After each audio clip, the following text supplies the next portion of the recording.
देश के प्रधानमंत्री मोदी जब से पीएम पद संभाला है तब से वो लगातार हर महीने के अंतिम एतवार यानी कि संडे को मन की बात करते हैं और लगातार जो भी बातें उनके मन में होती है वो देशवासियों के सामने रखते हैं। हमारे साथ क्योटी विधानसभा से वर्तमान में विधायक मुरारी मोहन झा हैं, अपने क्षेत्र में थे और आज मन की बात कार्यक्रम में उन्होंने शिरकत किया है।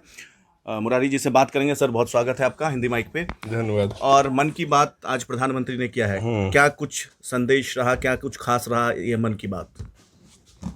आज लगातार सबसे प्रथम तो हम बता दें, सेवा ही समर्पण अभी अभियान के रूप में चल रहा है।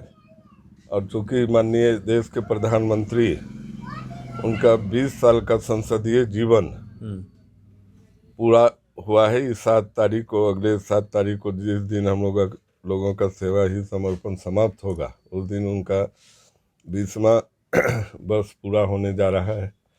और चूंकि 71वां जन्मदिन था 17 तारीख को, विश्वकर्मा पूजा के दिन, उस दिन से 7 अक्टूबर तक 20 दिन तक लगातार सेवा ही समर्पण के भाव से हम लोग जो कार्यक्रम हम लोगों को प्रदेश के द्वारा दिया गया है, उसमें लगातार हम लोग अपने क्षेत्र में विभिन्न बूथों पर जाके इस कार्यक्रम को कर रहे हैं, जिसके तहत आज क्योंकि ये राष्ट्रीय कार्यक्रम ये हर एक महीना के लास्ट संडे को आयोजित होता है। और इसे भी हम लोग प्रयास करते हैं जो कार्यकर्ताओं के बीच जाकर प्रत्येक बूथों पर सुने। तो आज उसी में हम क्योटी प्रखंड के और क्योटी पंचायत के चकवानी के बूथ नंबर 201 और 202 पर मन की बात सैकड़ों कार्यकर्ताओं के बीच में जाकर सुना। और फिर कल 27 तारीख को वो 5 किलो अनाज, जो मुफ्त अनाज अभी दिया जा रहा है, माननीय प्रधानमंत्री जी देश के 80 करोड़ जनता को 5 किलो अनाज जो लास्ट नवंबर तक देना है, कल उसका आयोजन है।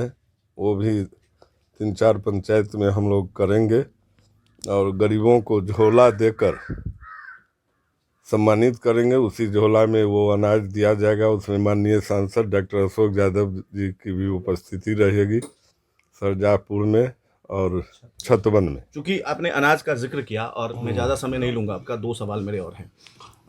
अभी हाल में राम को लेकर के एक विवाद हुआ है।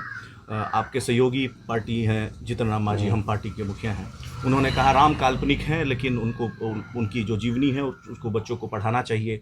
आरजेडी के नेता एक हैं, उन्होंने कहा है कि राम सीता, ये जो जितने भी देवी देवता भारतीय जनता पार्टी जिनकी बात करती है वो पूर्णतः काल्पनिक नहीं है। तो क्या है, भाजपा के पास ना तो राशन देने का कोई मुद्दा है, ना आवास देने का कोई मुद्दा है, ना रोजगार देने का कोई मुद्दा है, इसलिए भाजपा जो है वो इस पूरे मुद्दे को भटकाना चाहती है। ये आरजेडी के नेता का आरोप है आपकी पार्टी पर। बिल्कुल सरासर गलत आरोप है। और जब से माननीय नरेंद्र मोदी देश के प्रधानमंत्री हुए हैं, 7 वर्षों से वो प्रधानमंत्री के रूप में देश की सेवा कर रहे हैं।